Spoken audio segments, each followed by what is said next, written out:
Hello hi everyone. तो स्वागत है आपका इस ब्यूटीफुल सा चैनल एडू एम्पायर पे। आज हम लोग शुरू करने जा रहे हैं क्लास 9th का लेक्चर नंबर 4 चैप्टर 2 पॉलिनोमियल का।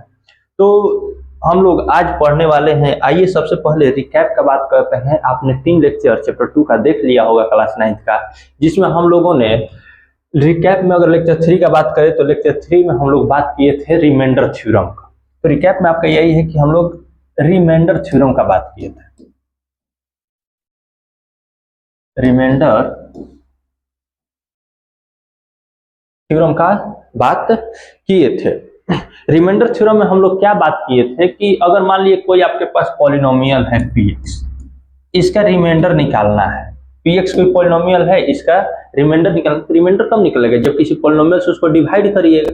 तो मान लीजिए कि इसको gx पॉलिनोमियल से इसको आपको डिवाइड करके इस पॉलिनोमियल का रिमाइंडर निकालना है। तो हम क्या करते थे कि gx को 0 के बराबर करते थे, यहाँ से x का वैल्यू निकाल लेते थे या y का जो भी वेरिएबल रहता था, और उसको लाकर इसमें पुट कर देते थे। वहां से आपको रिमाइंडर पता चल जाता था। जैसे मान लीजिए कि आपके पास एक पॉलिनोमियल है px 2x square plus 3x plus 9 let suppose, और आपके पास gx कोई पॉलिनोमियल है, कहा गया कि इससे x माइनस 3 है। इससे आपको इस पॉलिनोमियल में डिवाइड मारना है और बताना है कि इसका रिमाइंडर क्या हो। तो सबसे पहले तो आपके पास लॉन्ग डिवीजन मेथड है। आप लॉन्ग डिवीजन से इसको डिवाइड करिएगा, मतलब x माइनस 3 से 2x square plus 3x plus 9 को डिवाइड कर दीजिएगा। आपको ये चलते चलते यहाँ पर रिमाइंडर आ जाएगा। लेकिन एक रिमाइंडर थ्योरम कहता है कि आप कुछ मत करिए, रिमाइंडर अगर आपको चाहिए तो इस gx को 0 के बराबर कर दीजिए, मतलब x माइनस 3 को 0 के बराबर कर दीजिए और x का वैल्यू क्या आ जाएगा? 3 आ जाएगा। और ये 3 लाके यहाँ p3 का वैल्यू निकाल दीजिए, और p3 का जो वैल्यू आएगा वही आपका क्या होगा? रिमाइंडर होगा। सीधी सी बात था कि इस वैल्यू को इसमें रख दीजिए, वहां से आपको रिमाइंडर पता चल जाएगा। अब उसी बात को हम लोग थोड़ा सा आगे बढ़ाएंगे। उससे पहले हम लोग लेक्चर 1 वगैरह में बात किए थे कि वैल्यू एट अ पॉइंट क्या होता है। लेक्चर 1 में तो पॉलिनोमियल वगैरह को डिफाइन किए थे, कांस्टेंट पॉलिनोमियल, जीरो पॉलिनोमियल, ये सब क्या होते हैं। ये लेक्चर 2 में हम लोग बात किए थे कि किसी भी पॉलिनोमियल का वैल्यू क्या होता है, इसका हम लोग बात किए थे। लेक्चर 3 में हम लोग रिमाइंडर थ्योरम का बात किए थे। उसके बाद लेक्चर 2 में जीरो जब पॉलिनोमियल का ही बात किए थे। जीरो जब पॉलिनोमियल मतलब एक वैसा वैल्यू आप x का बताइए जहां उस पॉलिनोमियल का वैल्यू क्या हो जाए? 0 हो जाए, उसका बात किए थे। तो वो सब आपके पिछले लेक्चर में सब कुछ दिया हुआ है, उसका लिंक आपको डिस्क्रिप्शन में मिल जाएगा, आप जाकर उसको देख सकते हैं। नहीं तो उम्मीद करते हैं कि आप उस लेक्चर को देख कर यहाँ पे आए होंगे।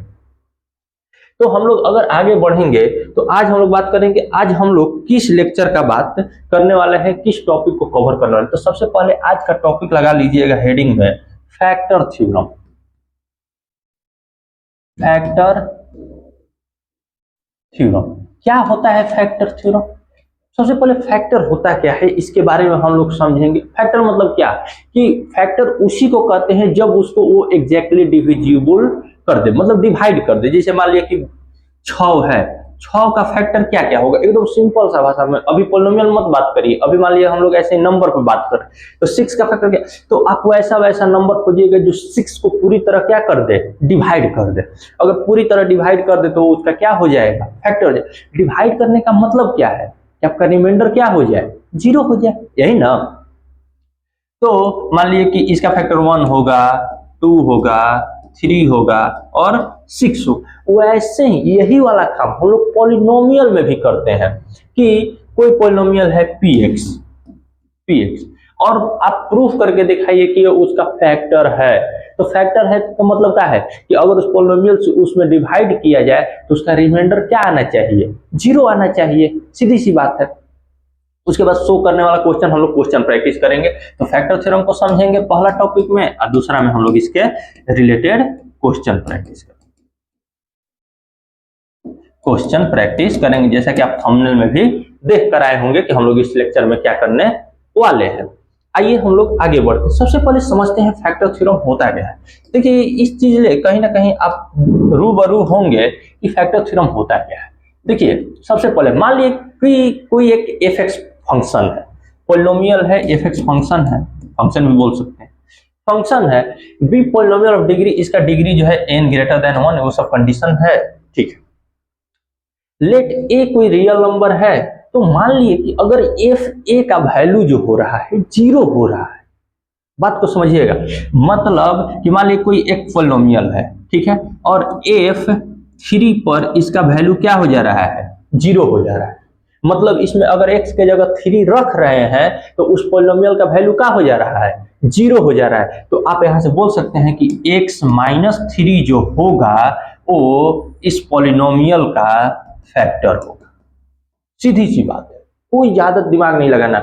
अगर मान लीजिए इसी पॉलिनोमियल का वैल्यू f माइनस 3 पर 0 हो जा रहा है, मान लीजिए आप पॉलिनोमियल में x के जगह माइनस 3 रखें, मान लीजिए एक जनरल पॉलिनोमियल लेते हैं ax square plus bx plus c, let's, ठीक है। अब कहा गया कि इसका जो वैल्यू है x माइनस 3 पर 0 हो जा रहा है, मतलब इसे माइनस 3 x की जगह रख रहे हैं ना, तो इस पॉलिनोमियल का वैल्यू क्या हो जा रहा है, 0 हो जा रहा है। यहां से आप बोल सकते हैं कि x प्लस 3 जो होगा वो इस पॉलिनोमियल का क्या होगा, फैक्टर होगा। जिस पर वैल्यू 0 आ जाए वो उसका क्या होगा, फैक्टर। फंक्शन में लिखिए तो वही बात लिखा गया कि अगर एफ ए पर वैल्यू 0 हो जाए तो x माइनस ए जो होगा वो क्या होगा, फैक्टर। सीधी सी बात समझिए, हम आपको बहुत आसानी से समझाने की कोशिश कर रहे हैं, इसलिए दोनों एग्जांपल ले रहे हैं कि आपको कंफ्यूजन ना हो। मान लीजिए कोई एक पॉलिनोमियल, फिर से एक बार देखिए, कोई पॉलिनोमियल है या फंक्शन है, मान लीजिए कोई फंक्शन है ax³ माइनस 3x स्क्वायर, या कुछ लिख देते हैं ऐसे जनरल लेते हैं bx² plus cx plus d, इस टाइप से कुछ भी है, ठीक है। मान लीजिए लेट सपोज कि f इसमें हम माइनस ए रखे, या नंबर ही लेकर समझिए ना, ज्यादा कंफ्यूजन क्या करना है, -2 रखे, लेट सपोज x के जगह क्या रख दिए, -2। अब मान लीजिए 0 आ गया, इसका वैल्यू कितना आ गया, 0 आ गया, इसमें x की जगह -2 आप पुट किए, -2 का क्यूब किए, स्क्वायर किए, सब कुछ काम हम कर लिए, तो देखें कि लास्ट में क्या आ गया, 0 आ गया। इनडायरेक्ट हम कहना चाह रहे हैं कि आप रिमाइंडर निकाल रहे हैं, रिमाइंडर कितना आ गया, 0 आ गया। जब रिमाइंडर आपका 0 आ गया तो अब आप यहां से कह सकते हैं, कि x प्लस 2 जो होगा वो इस पॉलिनोमियल का क्या होगा, फैक्टर। सीधी सी बात। अगर मान लिए देखिए माइनस प्लस दोनों हम लेकर, अगर f2 पर इसका वैल्यू 0 आ गया, लेट करिए कि f2 पर इसका वैल्यू क्या हो गया, 0 हो गया, तो आप यहां से कह सकते हैं इस पॉइंट से कि x माइनस 2 जो होगा वो इस पॉलिनोमियल का क्या होगा, फैक्टर। सीधी सी बात है, ज्यादा दिमाग लगाइएगा तो कंफ्यूजन ज्यादा होगा। जिस पर वैल्यू 0 हो गया उसका साइन चेंज करके लिखिए, मतलब x का वैल्यू जिसे कहां से लिखा जा रहा है, मतलब -2 पर 0 हो रहा है, मतलब x का वैल्यू -2, तो x प्लस 2 बराबर 0, यही ना हुआ, x प्लस 2 इसका फैक्टर है। वही चीज x, तो x का वैल्यू 2 तो x -2 बराबर 0, यही ना उसका फैक्टर हो गया। सीधी सी बात। तो देखिए वही बात आपको लिखा हुआ है, उम्मीद करते हैं कि आपको ये बात समझ में आ रहा होगा कि जिस वैल्यू पर 0 हुआ उसका x माइनस ए जो होगा उसका फैक्टर होगा। अब इसका वाइस वर्सा, थोड़ा सा वाइस वर्सा कि जो इसका फैक्टर होगा उस पर इसका वैल्यू 0 हो, जिस वैल्यू पर 0 होगा वो उसका फैक्टर होगा, और जिस पे जो फैक्टर होगा उस पर ये 0 होगा। जैसे कोई एक पॉलिनोमियल लीजिए,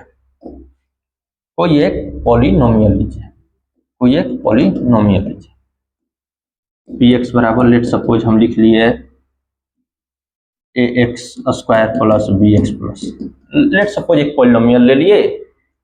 अब बताइए कि इसका कोई कह रहा है कि इस पॉलिनोमियल का x माइनस 8 जो है वो फैक्टर गिवन है, कि x माइनस 8 जो है फैक्टर, x माइनस 8 फैक्टर है, इसके मतलब कि p8 पर जो इसका वैल्यू होगा वो क्या होगा, 0। अगर कोई कह रहा है कि इस पॉलिनोमियल का x प्लस 8 फैक्टर है, x प्लस 8 क्या है, फैक्टर है, तो यहां से हम कह सकते हैं कि p माइनस 8 पर जो वैल्यू होगा वो 0 होगा, मतलब x की जगह -8 रख दीजिएगा तो इस पॉलिनोमियल का वैल्यू क्या हो जाएगा, 0 हो जाएगा। रिमाइंडर 0 हो जाएगा। सीधी सी बात है। अगर कोई कह रहा है कि इस पॉलिनोमियल का 3 पे वैल्यू 0 है, मतलब कि x माइनस 3 उसका फैक्टर होगा, साइन चेंज करके। मतलब ये क्यों ऐसा कहा जाता है? क्योंकि x का वैल्यू 3 तो x माइनस 3, इसी को आप 0 किए होंगे। रिमाइंडर थ्योरम से रिलेट कर, रिमाइंडर जब 0 आ गया तो उसका फैक्टर है, सीधी सी बात है। आप रिमाइंडर जैसे निकालते हो वैसा दिमाग लगाइए आप, बस रिमाइंडर 0 हो गया मतलब कि उसका क्या हो गया, फैक्टर हो गया, सीधी सी बात। तो वही चीज आप कर रहे हैं। तो दो बातें ये आप नोट कर लीजिएगा कि अगर कोई एक फंक्शन है, f कोई फंक्शन है, f कोई है फंक्शन है, अगर f a पर वैल्यू 0 है तो x माइनस a फैक्टर होगा। x माइनस a पर अगर यहाँ पर हम लिखना चाहें तो ऐसे करना कि अगर f माइनस a पर वैल्यू 0 है तो देन x प्लस a जो होगा उसका फैक्टर होगा। अगर x माइनस अल्फा फैक्टर है तो x माइनस a फैक्टर है तो f a का वैल्यू क्या होगा, 0 होगा। अगर मान लीजिए कोई कहे कि x प्लस a फैक्टर है तो f माइनस a का वैल्यू 0 होगा। सीधी सी बात। बोलिए, इतना क्लियरिटी के साथ आपको बताया गया। उम्मीद करते हैं कि आपको ये चीज समझ में आ गया होगा। और क्लियरिटी होगा तो आप थोड़ा सा वीडियो को पीछे करके देख लीजिए। सिर्फ दो बातें बस बोला जा रहा है कि अगर f अल्फा का वैल्यू, अल्फा हम बोल दे रहे हैं, f अल्फा का कोई पॉलिनोमियल है, वेरिएबल की जगह अल्फा रखे, f अल्फा का वैल्यू 0 हुआ, x माइनस अल्फा जो होगा उसका फैक्टर होगा। अगर मान लिए x माइनस अल्फा फैक्टर है तो f अल्फा का वैल्यू 0 होगा। सीधी सी बात। आइए हम लोग नेक्स्ट को चलते हैं और यहाँ पे हम लोग एक आध क्वेश्चन को देखेंगे, वहां से और अपने कॉन्सेप्ट को इसको क्लियर करेंगे और उसके बाद अगले लेक्चर में हम लोग फैक्टराइजेशन में एंटर कर जाएंगे। और फैक्टर्स हम पढ़ लिए हैं तो फैक्टराइजेशन समझना आसान हो जाएगा। तो सबसे पहला क्वेश्चन देखिए, इसी टाइप के आपका क्वेश्चन पूछे भी जाते हैं। पहला का सॉल्यूशन अगर देखेंगे तो देखिए क्या है क्वेश्चन, क्या कर रहा है पढ़िए कि शो करिए कि x माइनस 3 जो है उसका फैक्टर है। x माइनस 3 को अगर शो करना है कि उसका फैक्टर है तो फैक्टर थ्योरम के हिसाब से, according two factor theorem,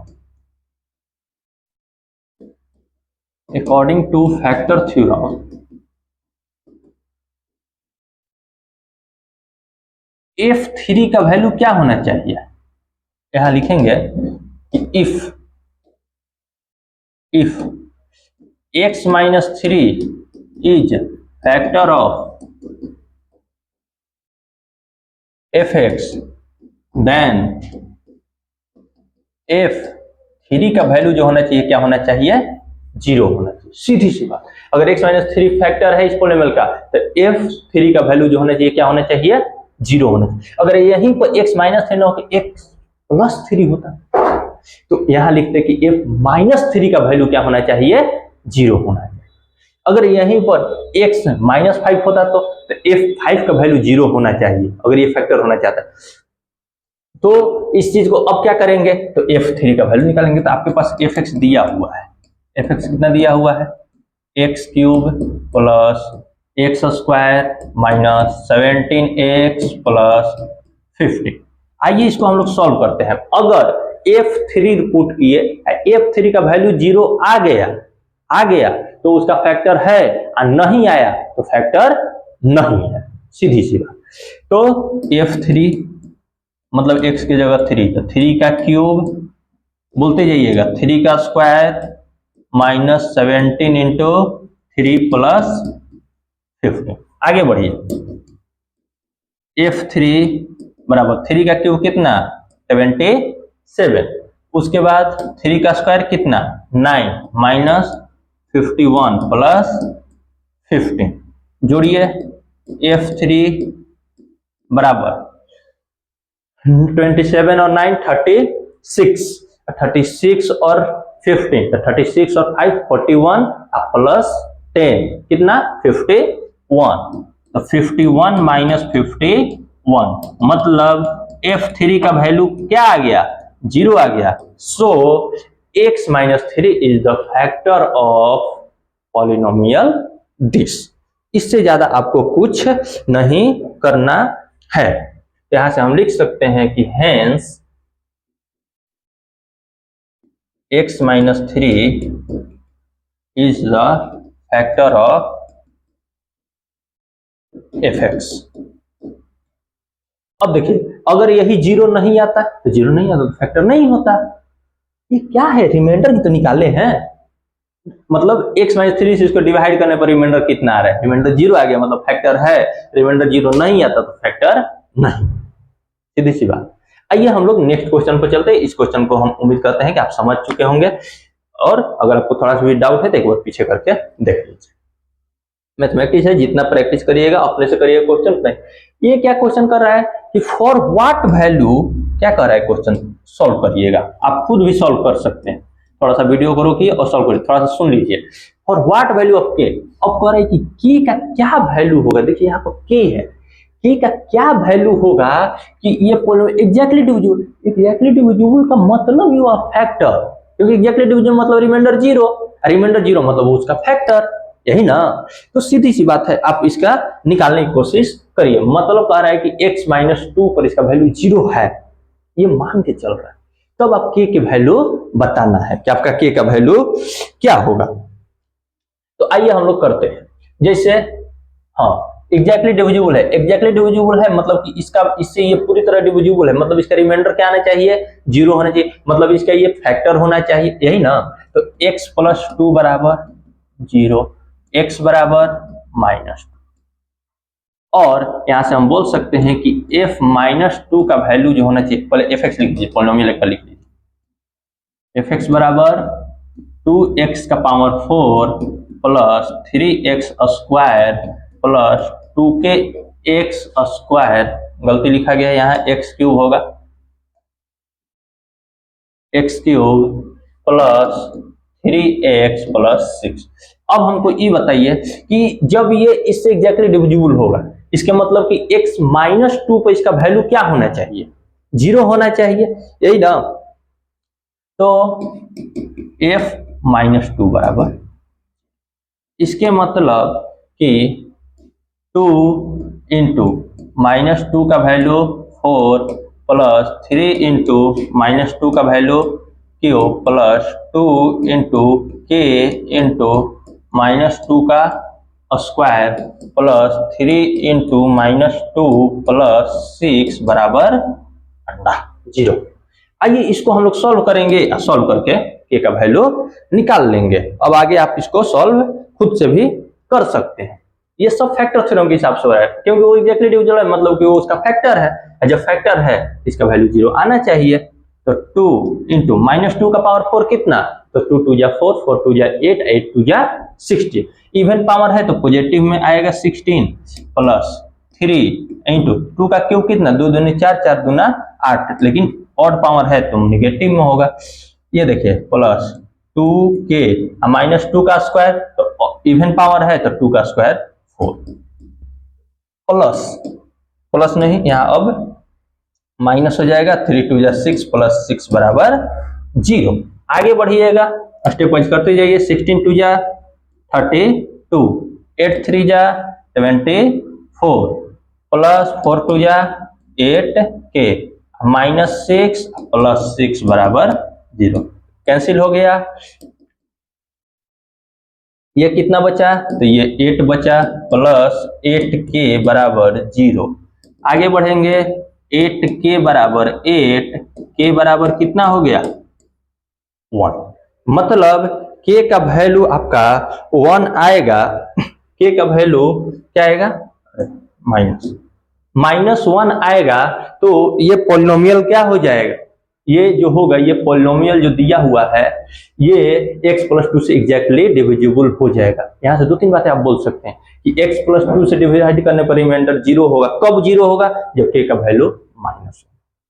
x plus 2 इसका फैक्टर होगा, कब फैक्टर होगा, जब k का वैल्यू -1। बात समझ में आ रहा है। तो बस कुछ नहीं, रिमाइंडर थ्योरम लगाए, मतलब फैक्टर थ्योरम लगाए, फैक्टर थ्योरम कह रहे कि एग्जैक्टली डिविजिबल, यहाँ एग्जैक्टली डिविजिबल की जगह लिख देना फैक्टर, तो पर यह क्वेश्चन ऐसे भी, फॉर व्हाट वैल्यू ऑफ के द पॉलिनोमियल इतना इज द, मतलब x plus 2 is the factor of that polynomial, ऐसे भी पूछ लेता क्वेश्चन कि k का क्या वैल्यू होगा कि x प्लस 2 जो होगा इस पॉलिनोमियल का फैक्टर होगा, फैक्टर होगा मतलब कि उसका वैल्यू जो होना चाहिए उस वैल्यू पर जीरो होना चाहिए। तो ये ऐसे घुमा के पूछ, कान इधर से पकड़ा है भगवान इधर से पकड़ा है, बात वही है। तो आपसे क्वेश्चन थोड़ा सा चेंज किया है बस, और कुछ नहीं करना। आइए हम लोग नेक्स्ट क्वेश्चन पे चलते हैं, और नेक्स्ट क्वेश्चन है आपका कि find the value for which find the value of A for which x minus A is the factor of. देखिए उसी क्वेश्चन को थोड़ा सा जो हम बोले उसी को घुमा के पूछा है कि ए का वो वैल्यू बताइए जहां पे ये पॉलिनोमियल क्या हो जाए, फॉर वैल्यू ऑफ ए का वैल्यू बताइए कि एक्स माइनस ए जो है उसका क्या हो जाए, फैक्टर हो जाए। ए का वैल्यू निकालना है, इस ए का वैल्यू, ये सब ए एक ही है, बात समझा रहे। तो ए का क्या वैल्यू होगा कि इस पॉलिनोमियल ये जो होगा ये जो होगा इसका फैक्टर है, फैक्टर है। मतलब कि इस अगर अकॉर्डिंग टू फैक्टर थ्योरम देखा जाए, अकॉर्डिंग टू फैक्टर थ्योरम, तीसरा का सॉल्यूशन लिखिए, आप खुद भी अब कर सकते हैं। According two factor theorem, according two factor theorem, if यहां कर है कि अगर मान लीजिए इसका फैक्टर है, तो if x minus A is factor of polynomial function, then अगर ये इसका फैक्टर है तो एफ ए का वैल्यू जो होना चाहिए वो क्या होना चाहिए, 0। इतना ही बात आपको फैक्टर थ्योरम में जानना है, बाकी आपको कैलकुलेशन करना है। अगर x माइनस ए इसका फैक्टर है तो एफ ए का वैल्यू क्या होना चाहिए, 0 होना चाहिए। आइए हम लोग कर लेते हैं। तो फंक्शन लिखिए, x का power 5 minus a square x cube plus 2x है केवल, 2x प्लस ए माइनस 3। आइए हम लोग इसको आगे बढ़ाते हैं और एफ ए रखते हैं। तो एफ ए मतलब ए का power 5 minus a square into ए का पावर 3 प्लस 2 इंटू ए प्लस ए माइनस 3, ए का वैल्यू। अब एफ ए का वैल्यू क्या होना चाहिए भैया, 0 होना चाहिए। भाई जब इसका वैल्यू ए का पावर 5 माइनस बेस सेम है, पावर को ऐड कर सकते हैं, chapter power and exponent chapter 1। अगर आपको उसमें भी डाउट है, आप एक बार जाकर उसको बहुत बेहतरीन ढंग से एक वीडियो में सारे फॉर्मूलों को एकदम क्लियरिटी के साथ बताया गया। बहुत सारे डाउट उसमें क्लियर किए गए हैं कि एम एन के बराबर, ये वाला फॉर्मूला आप पढ़े होंगे कि ए का पावर एम इक्वल टू ए का पावर एन, एम बराबर एन होगा। अगर ये है तो एम बराबर एन होगा। हम कहते हैं नहीं होगा, कब नहीं होगा, तो उसमें क्लियर किया गया है कब नहीं होगा। इसके लिए कंडीशन होता है कि ये A1 के बराबर नहीं हो सकता है। तो ये सब बातें, छोटी छोटी बातें भी हम लोग क्लियर कर रहे हैं। तो आप उस वीडियो के लिए एक बार जाकर जरूर देखिएगा, प्लेलिस्ट उसका तैयार है रियल नंबर का, जो देखिएगा लॉज ऑफ रेडिकल थंबनेल में लिखा हुआ होगा, वहां जाइएगा, सभी फॉर्मूला को क्लियर किया गया है। अब ये 0 हो गया, ए का पावर कितना हो जाएगा, 5 प्लस 2a प्लस ए माइनस 3। देखिए ए का पावर 5, ए का पावर 5 कैंसिल। आगे बढ़ेंगे तो 0 बराबर 2a प्लस ए कितना, 3a माइनस 3, मतलब 3a बराबर 3, 3 से 3 गया, a का वैल्यू कितना 1, a का वैल्यू 1 आएगा। यहां से आप बोल सकते हैं कि ये जो पॉलिनोमियल होगा और व्हाट वैल्यू ऑफ ए, तो ए का वैल्यू अगर आप 1 रख दीजिएगा ना, तो x माइनस 1 जो होगा वो इस पॉलिनोमियल का फैक्टर हो जाएगा। मतलब x माइनस 1 रखिएगा, इस सब जगह a के जगह 1 रख दीजिए, x बराबर 1 जब रखिएगा इसका वैल्यू क्या आ जाएगा, 0 आ जाएगा, रिमाइंडर क्या आ जाएगा, 0 आ जाएगा। अब कितना हम बात बोल दिए, हर एक चीज पॉइंट ले आप इतना सारा बातें बोल सकते हैं। तो ये इसका क्या हो जाएगा, अगर a का वैल्यू 1 हो गया तो ये जो फंक्शन होगा, ये जो पॉलिनोमियल होगा, इसका क्या हो जाएगा, फैक्टर हो जाएगा। उम्मीद करते हैं कि फैक्टर थ्योरम आपका पूरी तरह क्लियर हो रहा होगा, हो गया होगा, क्योंकि इसमें 2 ही पॉइंट तो ध्यान रखना है जी, 2 ही पॉइंट ध्यान रखना है। पहला कि अगर कोई पॉलिनोमियल है और उसका एफ ए का वैल्यू 0 है, एफ ए का वैल्यू क्या है, 0 है, तो x माइनस ए जो होगा उसका फैक्टर होगा। अगर यही रहता है कि f माइनस ए का वैल्यू 0 है तो x प्लस ए जो होगा उसका फैक्टर होगा। अगर यही रहता है कि x माइनस ए फैक्टर है तो एफ ए का वैल्यू 0 होगा। अगर x प्लस ए फैक्टर है तो f माइनस ए उसका वैल्यू 0 होगा। वाइस वर्सा उल्टा है। बस फैक्टर थ्योरम में यही जानना है कि जो जिसका फैक्टर होगा उसका वैल्यू उस पर 0 आएगा। बात ज्यादा दिमाग मत लगाइए, दिमाग लगाने के लिए पूरा क्लास बाकी है, लेकिन हर चीज को एकदम दिमाग में बैठाते जाइए, इतना ही आपको समझना है। तो उम्मीद करते हैं कि आपका फैक्टर थ्योरम मात्र 20 से 25 मिनट में आपका बहुत अच्छे से कंप्लीट हो गया होगा। तो आज के लिए इतना ही हम लोग रखेंगे, आज के लिए इतना ही रखेंगे। आप देख सकते हैं कि हम लोग क्या क्या कंप्लीट कर लिए। तो आज हम लोग रिमाइंडर थ्योरम के बारे में थोड़ा बहुत पीछे का रिकैप किया। अगर इसमें आपको थोड़ा सा भी डाउट है रिमाइंडर थ्योरम में तो आप जाकर लेक्चर नंबर 3 एक बार देख लीजिए, उसका प्लेलिस्ट में लिंक मिल जाएगा, डिस्क्रिप्शन में लिंक मिल जाएगा। उसके बाद आज हम लोग क्या टॉपिक कवर करने वाले हैं, फैक्टर थ्योरम को बहुत बेहतरीन ढंग से किए, उसके बाद इसके क्वेश्चन वगैरह किए। अब यहीं से हम लोग आगे बढ़ेंगे और शुरू करेंगे फैक्टराइजेशन। तो उसके लिए आप चैनल को सब्सक्राइब कर लीजिए, वीडियो को लाइक कर दीजिए, शेयर कर दीजिए और फैक्टराइजेशन को बहुत आराम से धीरे धीरे समझेंगे, क्योंकि फैक्टराइजेशन समझना बहुत जरूरी है। क्योंकि हम लोग को 10th में दो चैप्टर में फैक्टराइजेशन का यूज करना है। एक चैप्टर है पॉलिनोमियल खुद और एक चैप्टर है क्वाड्रेटिक इक्वेशन। खास करके क्वाड्रेटिक इक्वेशन का फैक्टराइजेशन 9th में सीखना बहुत जरूरी है, क्योंकि इससे रिलेटेड एक चैप्टर है। तो इसलिए क्वाड्रेटिक इक्वेशन को समझिएगा बहुत अच्छे से, क्वाड्रेटिक पॉलिनोमियल को समझिएगा, फैक्टराइज कैसे किया जाता है, और हम लोग आगे का बात क्लियर करेंगे। तो आज के लिए इतना ही। आप बहुत अच्छे से हमसे जुड़े रहे तो बहुत बहुत धन्यवाद। हर हर महादेव। जय माता दी, जय